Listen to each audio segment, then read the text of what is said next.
Hello everyone, I'm Priyanka from Excel Core Solutions. In today's video, we'll walk through the technical process behind life insurance and annuity products, focusing on the different types of transactions and the steps involved in each of them. If you are new here, I highly recommend checking out our previous videos on life insurance and annuity to build a strong foundation before continuing with this one. Now, without further delay, let's get started.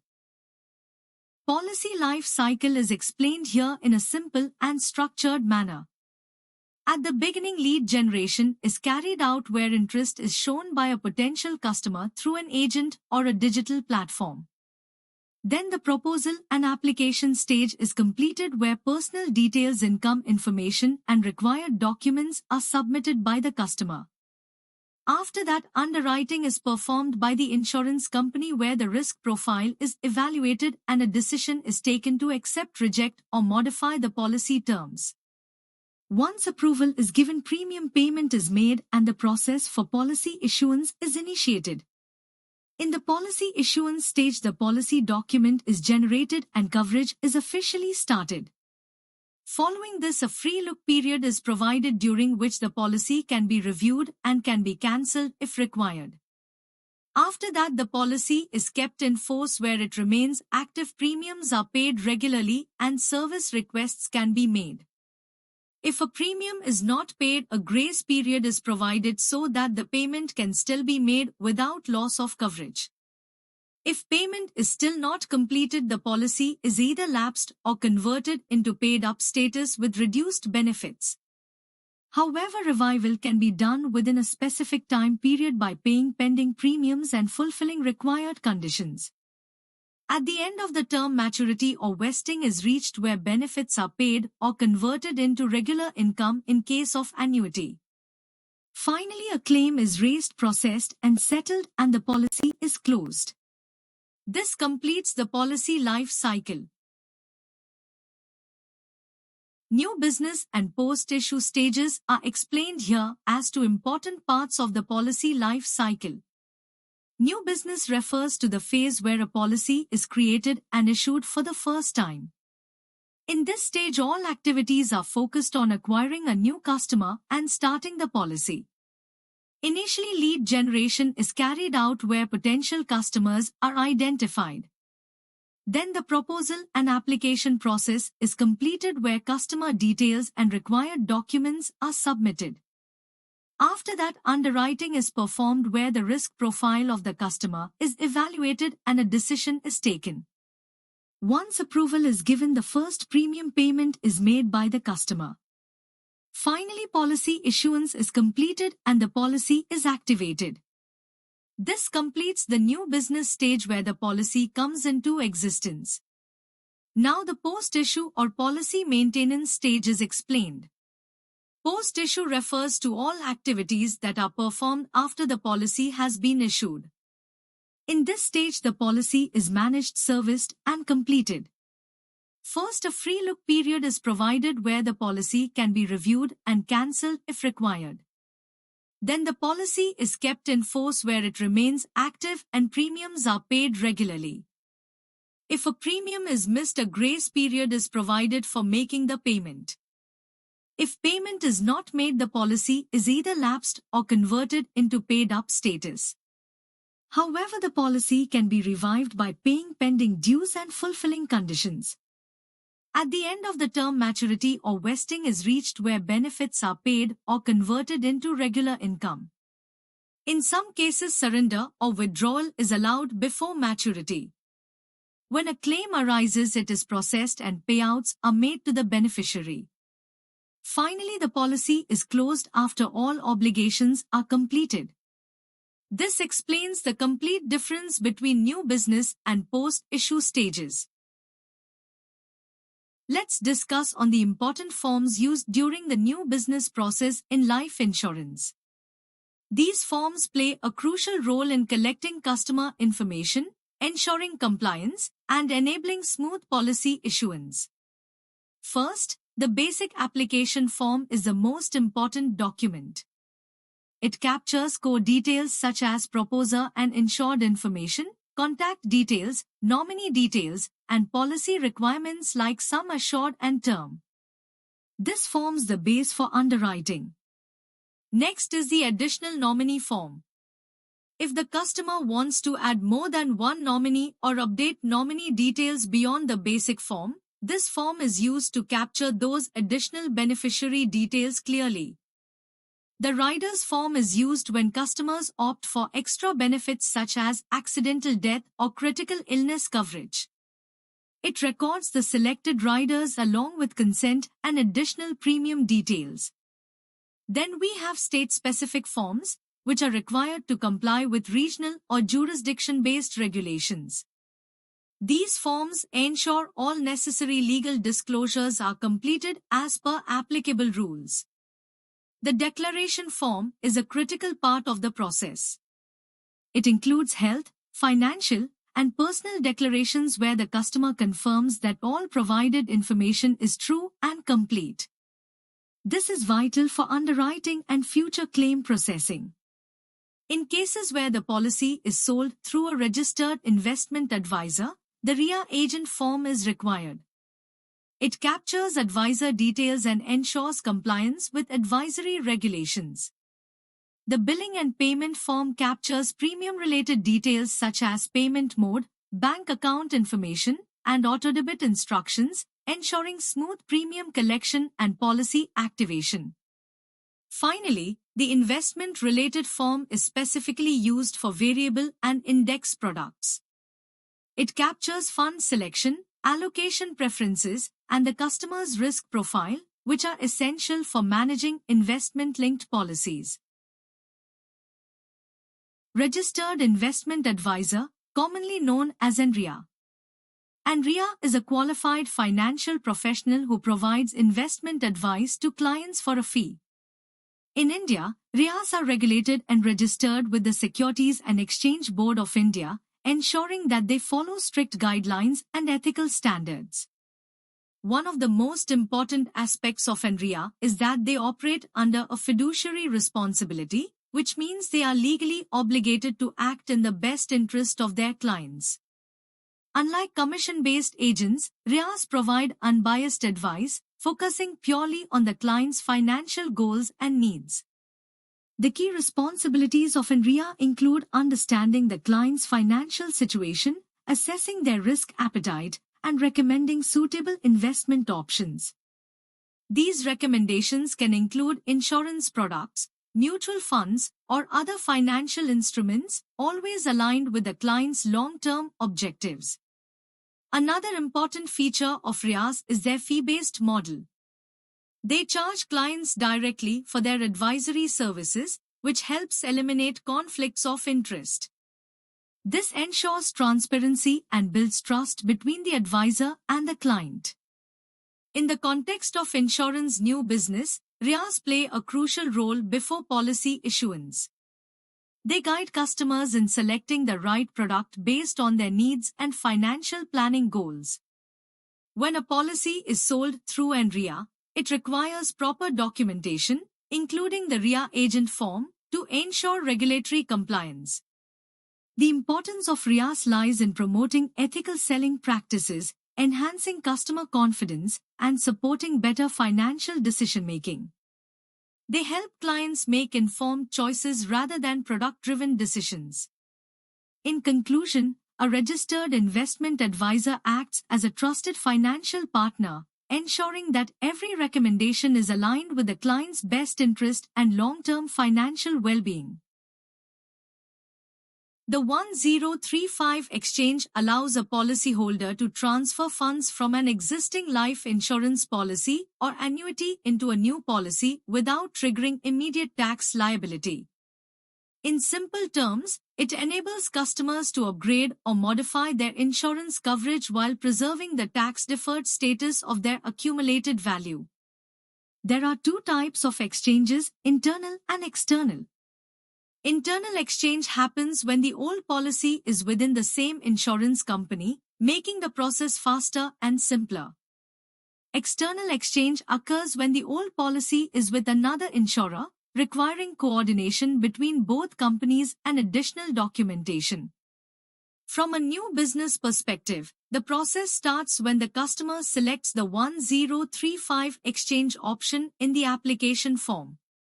The applicant must provide details of the existing policy, including the insurance company name, policy number, and current policy value.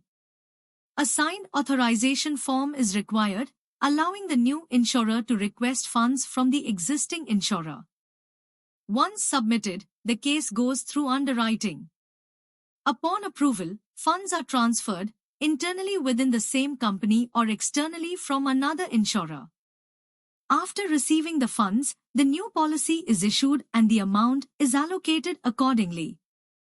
While this is a powerful tax-efficient option in the US, under the Income Tax Act, 1961, this option is not applicable in India, where policyholders typically need to surrender the old policy and purchase a new one separately. Let's explain the premium payment transaction process in an insurance policy. Premium payment is the amount paid by the policyholder to activate and keep the policy in force. The most important stage is the first premium. If the first premium is not received or applied, the policy remains in awaiting initial premium status and is not yet active.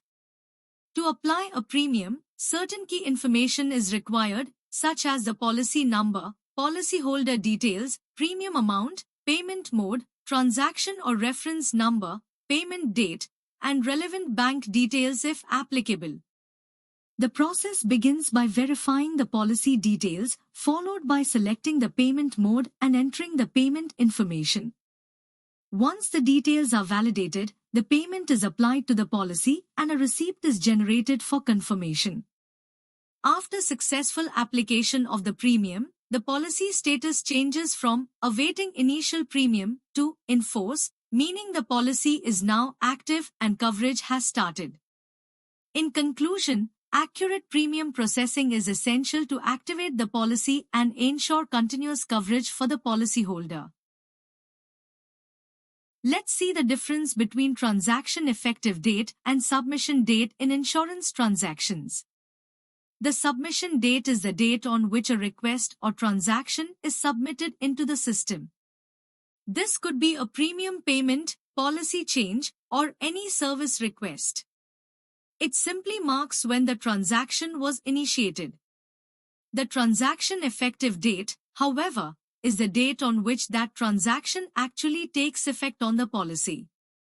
This is the date from which the change is considered valid and impacts the policy records, benefits, or financial values. It is important to note that these two dates may differ. For example, a transaction may be submitted today, but its effective date could be backdated or set to a future date depending on business rules, approval processes, or payment realization. The effective date plays a critical role in determining policy values, coverage changes, interest calculations, and reporting accuracy. In conclusion, while the submission date reflects when the request was made, the transaction effective date defines when the transaction becomes active and impacts the policy. In life insurance, transactions are divided into two types.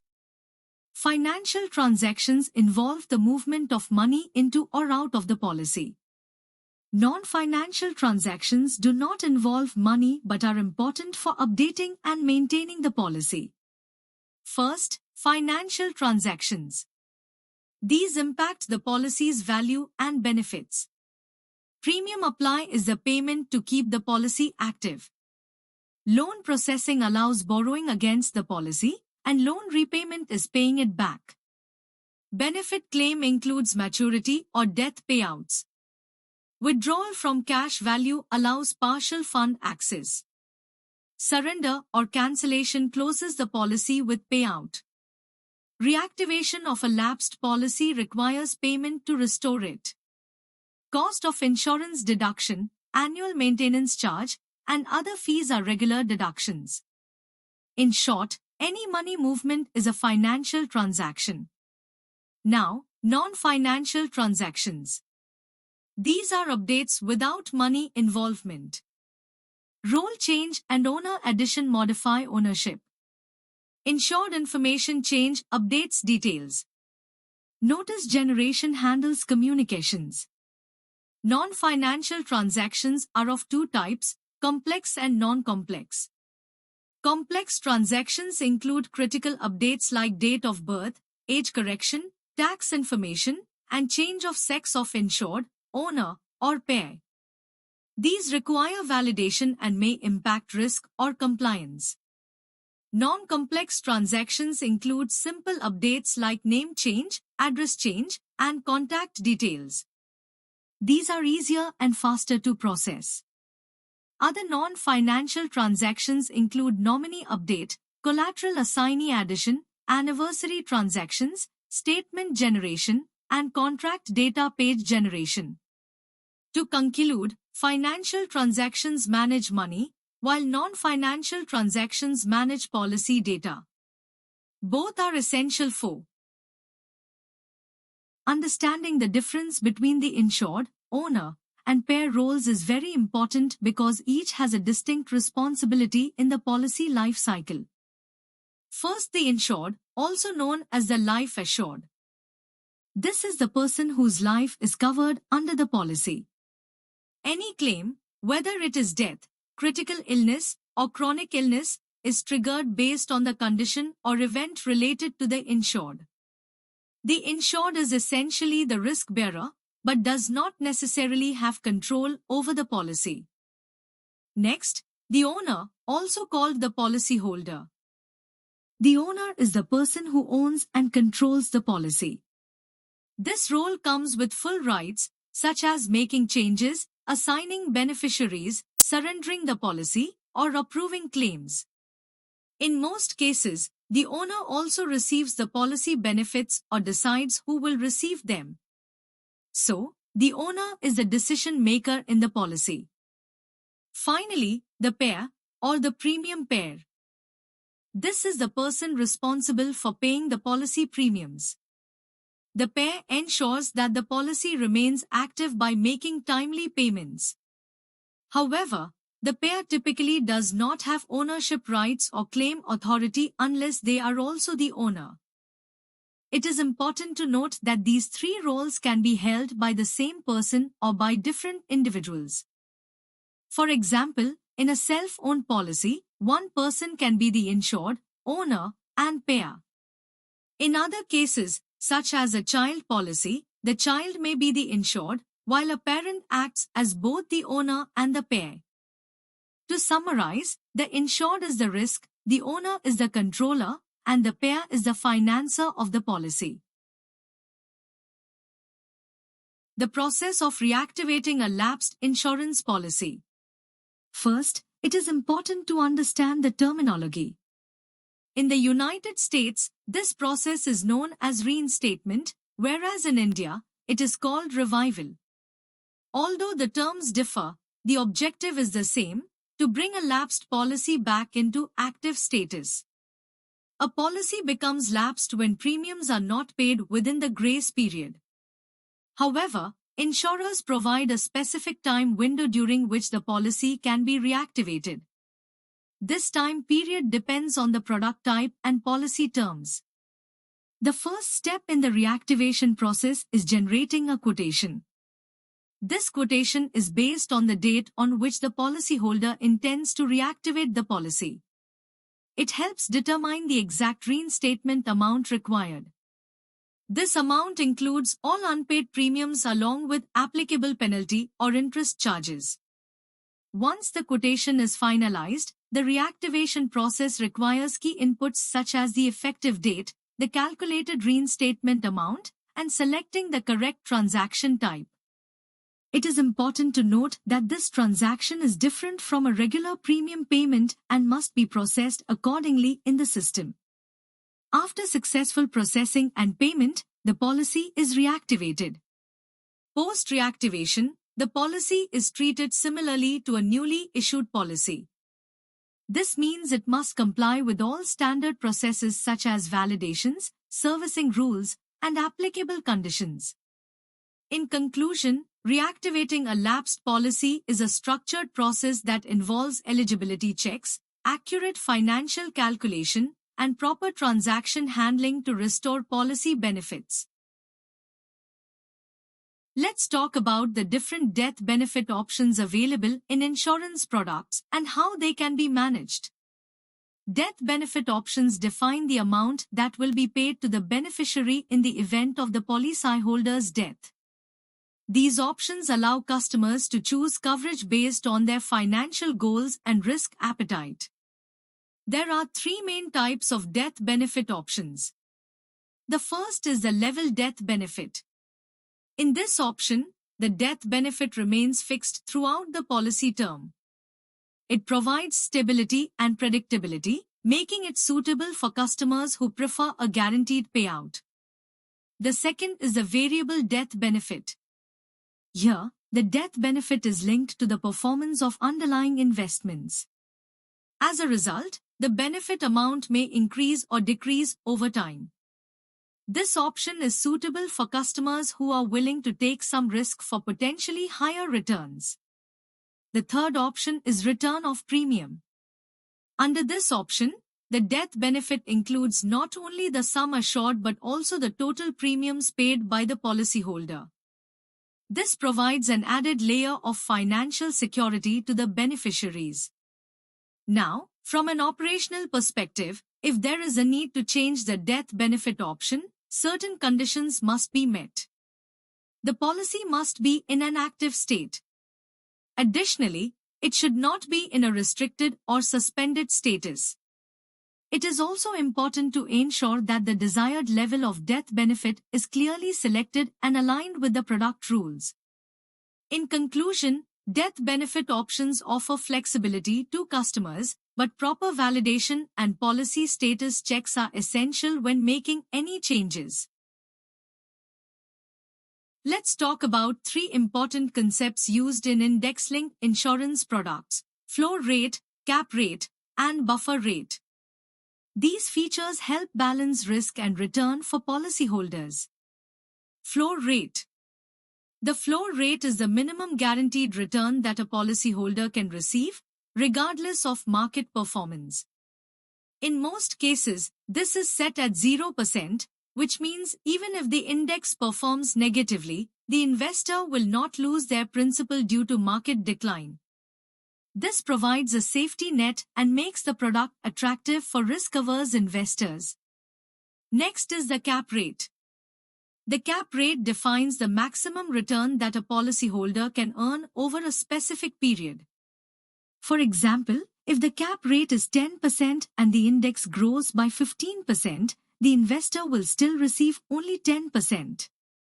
While this limits the upside potential, it is the trade-off for having downside protection like the floor rate. Finally, we have the buffer rate. The buffer rate provides partial protection against market losses. It absorbs losses up to a certain percentage. For instance, if there is a 10% buffer and the market falls by 8%, the investor does not experience any loss. However, if the market falls by 15%, the first 10% is absorbed by the buffer and the remaining 5% loss is borne by the investor.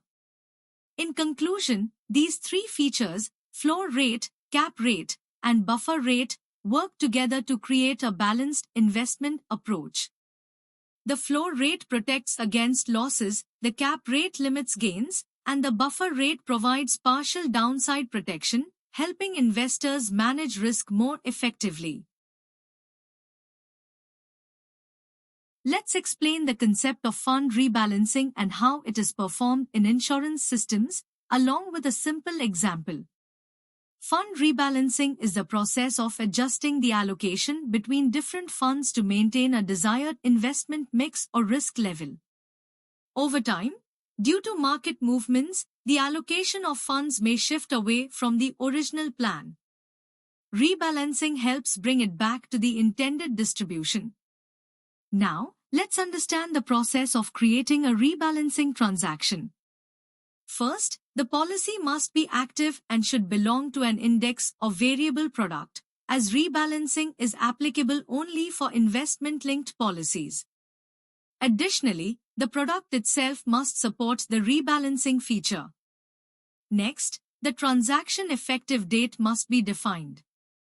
This is the date from which the rebalancing process will begin. After that, the rebalancing period needs to be set by specifying the start date and end date. This defines how long the rebalancing will continue. Then, the rebalancing frequency is selected. This could be monthly, quarterly, or any other allowed frequency depending on the product and customer preference. The next step is to define the fund allocation. The customer must specify the funds and assign target percentages to each fund. It is important to ensure that the total allocation equals 100%. Let me explain this with an example. Suppose a customer initially invests with a target allocation of 60% in an equity fund and 40% in a debt fund. Over time, due to market growth, the equity portion increases to 70% and debt reduces to 30%. This changes the risk profile of the investment.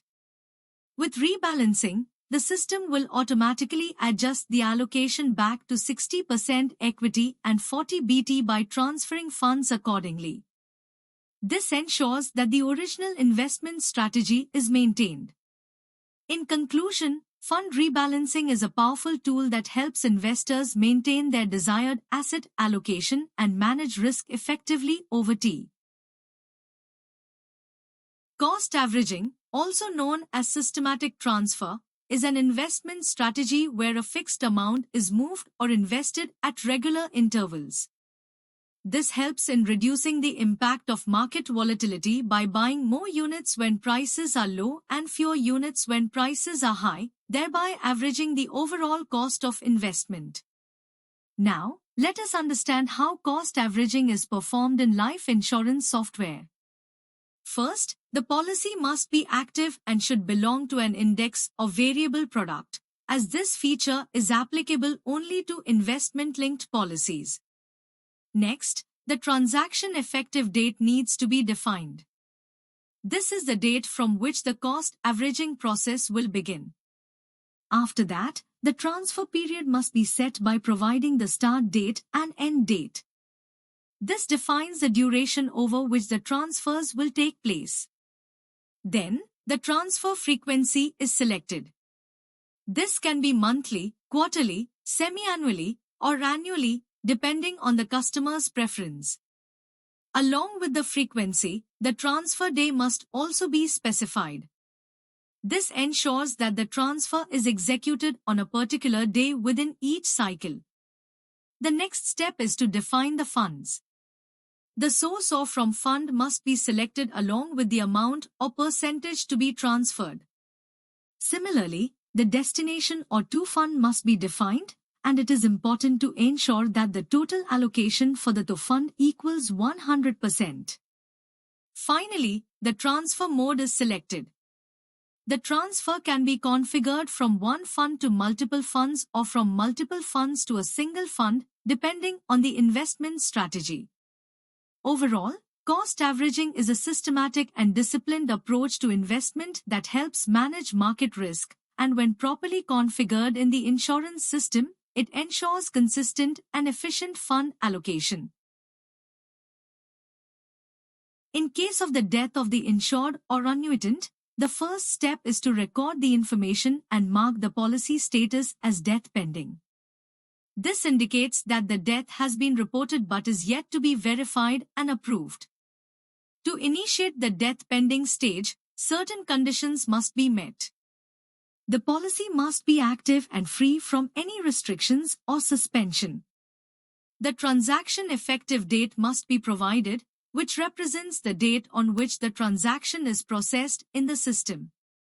Additionally, the date of death and the cause of death must be captured accurately, as these are critical for verification. Once the policy is in death pending status, the case moves to the verification stage. After successful verification and approval, we proceed to process the death claim. For the death claim stage, the policy must already be in death pending status. Again, the transaction effective date is required for processing. Along with this, the insurer's clearance document or approved letter must be available. The nominee's details, including bank account information, must also be provided to ensure smooth payout processing. After all validations are completed and the claim is approved, the policy status is updated to death. Finally, the claim amount is paid to the nominee, either through check or electronic transfer. Let me explain this with a simple example. Suppose a policyholder passes away on 10th March. The policy is first updated to death pending with the date of death and cause recorded. After document verification and insurer approval, the claim is processed.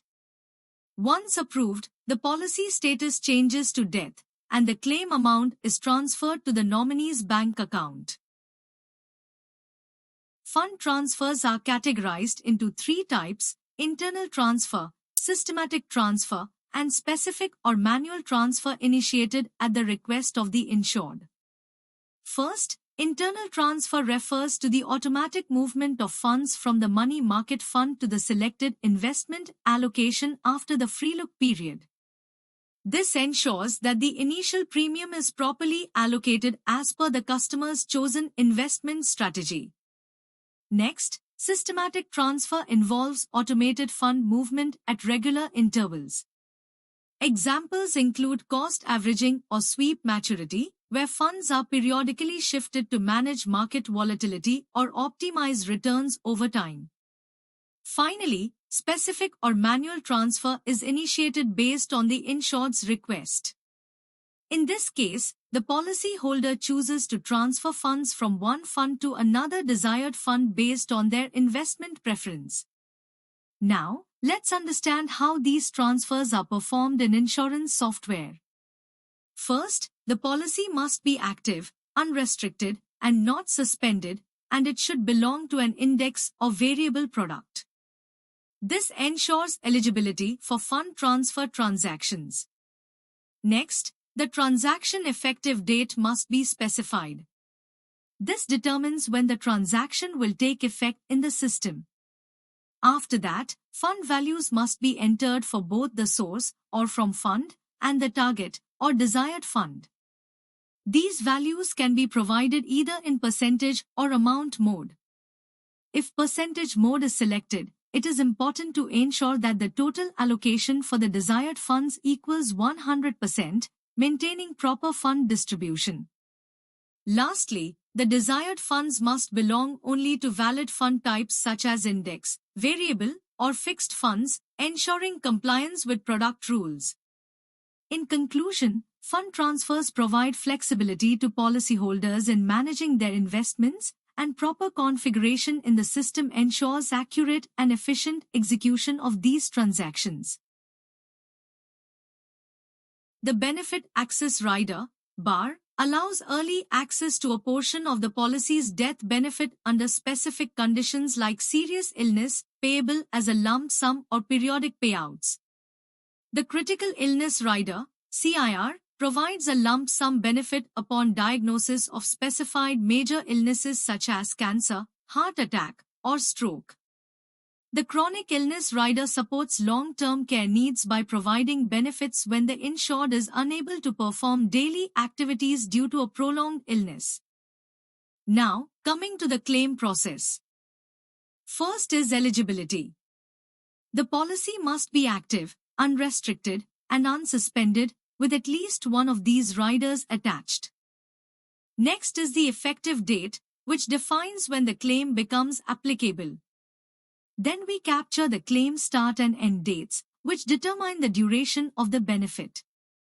The disbursement configuration includes mode, annual, quarterly, semi-annual, or monthly, and type such as cash, check, suspense, or other payment methods. In financial details, we enter the disbursement amount and the benefit amount, both gross and net. The gross amount is before deductions, while the net amount is what the customer receives. A reduction factor may apply when only part of the benefit is paid. We also include charges such as tax, service fees, or transaction fees if applicable. The certification date confirms when the claim is approved. Finally, the claim process type specifies whether it is a new claim or an existing one. In summary, the process flows from eligibility to claim details, disbursement setup, financial calculation, charges, and final approval. Let's discuss the loan facility in a life insurance policy, along with the process and technical handling. The policy owner can take a loan against the policy, provided it has sufficient eligible cash value. The loan is always limited to a portion of that cash value. It's important to note that term life insurance policies generally do not have cash value, so loans are not available in such plans. Loans are typically offered in permanent life insurance policies like whole life or universal life, where cash value builds over time. From a technical perspective, once a loan is processed, it is managed through two internal funds, the Loan Collateral Fund and the Loan Accumulation Fund. The Loan Collateral Fund is a portion of the policy value that is earmarked or locked as security against the loan, meaning the policy owner cannot freely withdraw or surrender this portion while the loan is outstanding. The Loan Accumulation Fund is a tracking mechanism where the system records the outstanding loan balance along with accrued interest over time. Now, let's understand the loan initiation process. First, the policy must be active, without any restriction or suspension. Next, the effective date is required to determine when the loan becomes applicable. Then, the loan amount or percentage must be entered, ensuring it is within the approved available loan balance. After that, the disbursement mode is selected as cash or bank transfer. For index or variable products, we choose the fund allocation override option as yes or no. Any applicable taxes or fees must be applied to the loan amount. Finally, pay details are entered to ensure correct disbursement of funds. Now, in addition to loan initiation, there are post-loan transactions to understand. The first is the loan interest transaction. Once the loan is active, interest is charged periodically on the outstanding loan balance. This interest may either be paid separately or added to the loan, depending on policy terms. The second is loan capitalization. If the interest is not paid, it gets added back to the loan principal, increasing the total outstanding loan amount. Over time, this can significantly impact the policy's value and benefits. In summary, policy loans provide liquidity from cash value, managed through collateral and accumulation funds, with interest and capitalization impacting policy benefits.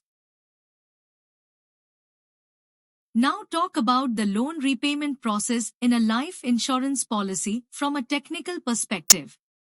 In insurance, whenever a loan repayment is made, the outstanding loan balance is reduced accordingly. Unlike traditional bank or NBFC loans that follow fixed EMI schedules, policy loans offer flexible repayment, allowing the policy owner to repay partially or fully based on their financial situation. In some cases, the policy owner may also use available policy values, such as withdrawals from cash value, if permitted, to repay the loan, subject to policy terms and conditions. It is important to note that repayment decisions are made by the policy owner, not necessarily the insured. Now, let's understand the loan repayment process. First, the policy must be in force with an active loan and without any restriction or suspension. This ensures the policy is eligible for processing repayment transactions. Next, the transaction effective date must be entered. This date determines when the repayment is applied in the system and impacts interest calculation and fund adjustments. Then, the repayment amount is provided. If the repayment amount is less than or equal to the outstanding loan, it is adjusted against the loan accumulation fund and loan collateral fund, reducing the liability. However, if the repayment amount exceeds the outstanding loan, the excess amount is recorded as an excess repayment and is adjusted back into the main policy fund. Another important parameter is the withdrawal for loan indicator. This must be selected as yes or no. If the repayment is being made along with a withdrawal from the policy's cash value, then this indicator should be marked as yes, otherwise, it remains no. From a technical standpoint, loan repayment ensures proper reduction of loan liability, rebalancing of internal funds, and accurate financial tracking within the policy system. To summarize, loan repayment in insurance is flexible, system-driven, and closely linked with policy funds, ensuring that both liabilities and available values are properly maintained. Now let's explain the withdrawal process in a life insurance policy from a technical perspective, including its linkage with loan repayment. A policy owner can withdraw money from the policy's cash value, either as a partial withdrawal or full withdrawal. In case of a full withdrawal, the policy is surrendered, whereas in a partial withdrawal, only the cash value is reduced while the policy remains active. Generally, withdrawals are chargeable, but some products may offer free withdrawal options or specific windows, depending on the policy terms and conditions. Now, from a processing standpoint, if the withdrawal is related to excess premium, the respective indicator must be set to yes. The disbursement indicator must be selected as cash, bank, or suspense, depending on how the payout is handled. If the withdrawal is required from a specific fund, then the fund details must be specified, along with the amount or percentage to be withdrawn. Now, an important use case is withdrawal for loan repayment. If the withdrawal amount is intended to repay an outstanding loan, the withdrawal for loan indicator must be set to yes. In such cases, the system will automatically generate a loan repayment transaction, and if the withdrawal amount exceeds the loan amount, an excess loan repayment transaction will also be triggered. The transaction history will clearly reflect that the repayment was done through withdrawal. Finally, payee details must be provided to ensure the withdrawal amount is disbursed to the correct recipient. For a full withdrawal, the same process applies, but there is no need to enter amount or percentage, as the entire policy value is withdrawn. However, applicable charges and taxes will be applied, and the policy will be closed or surrendered. To summarize, withdrawals provide liquidity from policy value, support flexible fund selection, and can also be integrated with loan repayment through system-driven indicators and transactions. The policy owner has the right to cancel the policy at any time. However, the refund amount depends on when the cancellation request is made. If the cancellation happens within the free look period, the policy owner receives a full refund of the invested amount, with only minimal deductions such as stamp duty. However, if the cancellation is requested after the free look period, the refund becomes chargeable. The payable amount is calculated based on the policy terms, applicable charges, and the duration for which the policy was active. Now, let's understand the cancellation process. First, the effective date must be entered. This is the date on which the policy coverage will be terminated. Next, the transaction type must be selected as cancel or cancelled, depending on the system process. Then, the disbursement mode is chosen, which can be either cash or bank transfer, to process the refund amount. After that, any applicable charges or taxes must be applied as per policy rules. Additionally, if there are any outstanding dues pending from the policy owner, such as unpaid premiums or other charges, those amounts will be deducted from the final refund. To summarize, policy cancellation is a straightforward process, but the refund amount varies based on timing, applicable charges, and outstanding liabilities. Let's explain the key components of billing information in a life insurance policy along with the available payment options and their usage.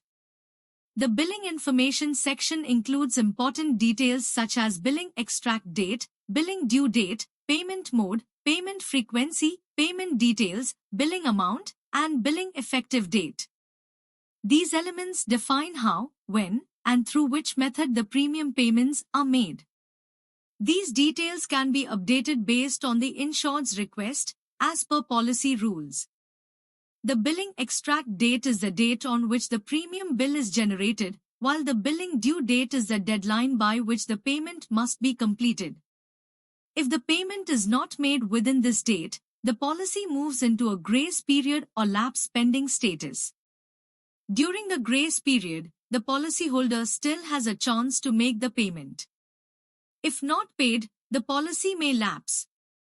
The billing effective date should always be equal to the billing extract date to ensure proper billing alignment. Now, let us understand the payment modes. Check is a traditional method of payment. PAC, or pre-authorized check, is commonly used in the USA, where the policyholder authorizes automatic deduction of premiums from their bank account, ensuring timely payments without manual effort. List bill is mainly used in group insurance, where an employer or organization pays a consolidated premium for multiple members under one policy. Modern payment methods include credit and debit cards for instant transactions. In India, UPI allows fast and secure real-time payments, while one mandate enables automatic recurring payments similar to PAC but within the Indian banking system. Lastly, payment frequency options include monthly, quarterly, semi-annual, and annual, providing flexibility to the policyholder based on their financial convenience. Understanding these details helps in ensuring timely payments and uninterrupted policy coverage. How an insured person can make changes to their death benefit in a life insurance policy. The death benefit is the amount paid to the nominee or beneficiary in case of the insured's unfortunate demise. Over time, due to changes in financial conditions, market situations, or health-related factors, the insured may need to update certain aspects of this benefit. However, such changes are generally limited to the death benefit type and the death benefit amount. First, let us understand the death benefit type. This determines how the benefit is structured. Common options include level, variable, and return of premium. A level death benefit remains constant throughout the policy term. A variable death benefit may fluctuate based on market performance, offering growth potential along with some risk. The return of premium option provides a return of premiums paid, subject to policy conditions. The insured can switch between these options, such as from level to variable or variable to return of premium, but only as per the terms and conditions defined in the plan or product. Next is the death benefit amount. The insured may increase or decrease the coverage based on financial needs. For instance, increasing the amount provides higher protection, while decreasing it may reduce the financial burden. It is important to understand that any change in death benefit type or amount can directly impact the premium. Increasing the benefit or choosing certain options may lead to a higher premium, while reducing the benefit may lower the premium amount. In conclusion, these flexible options help the insured adjust their coverage as needed, but all changes must follow policy rules and may affect the premium accordingly. In a life insurance policy, the owner and the nominee have distinct roles. The owner is the person who has full control over the policy. They can make changes, update details, choose payment options, or even transfer ownership if allowed. The nominee, on the other hand, is the person who will receive the policy benefits in the event of the insured's unfortunate demise. This ensures that the financial support reaches the intended individual without complications. For an active or in force policy, the insured or current owner has the flexibility to add or update nominees and owners based on changing life situations. For example, after marriage, a spouse may be added as a nominee. Similarly, after having children, multiple nominees can be added to ensure proper financial protection for all dependents. However, the number of owners and nominees that can be added is governed by the terms and conditions of the specific plan or product. Some policies allow only a single owner, while others may support joint ownership. Likewise, multiple nominees may be allowed, but within defined limits.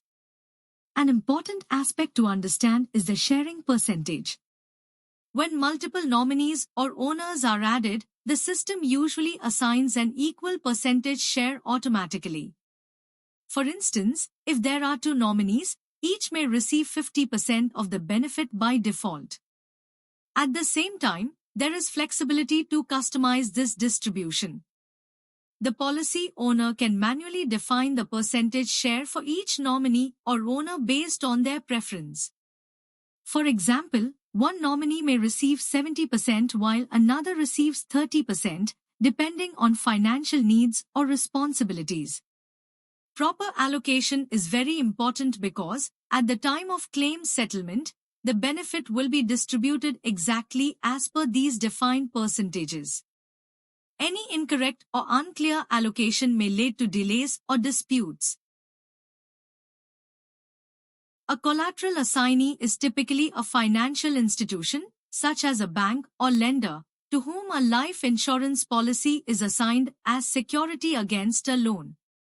This type of assignment is known as a collateral assignment, where the policyholder uses the policy as a financial guarantee.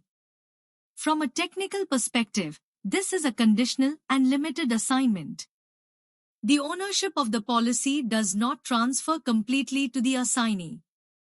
Instead, the lender receives restricted rights only to the extent of the outstanding loan amount, including any applicable interest.